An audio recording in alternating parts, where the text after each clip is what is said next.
నరసింహ ఏంటి పని? అంటే మా వాళ్ళ ఏదో కంప్లైంట్ ఉందన్నారు సార్.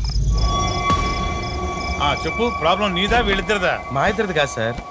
మరి దెయ్యాని సార్. దెయ్యాని? ఇంతకీ మొగదెయ్యమా ఆడదెయ్యమా? ఆడదెయ్యం సార్.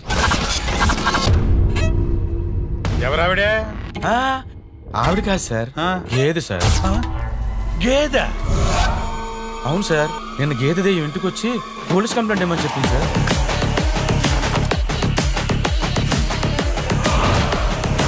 ఇంతకీ ఏ లాంగ్వేజ్ లో చెప్పిందిరా గేదె? అంబా అన్నారు సార్. అంబా అందా?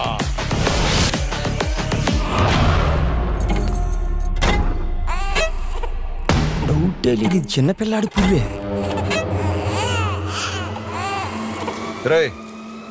ఇదివరకు నువ్వు ఓసారి నీడ పోయిందని స్టేషన్కి వచ్చి రిపోర్ట్ చేసావు కదా.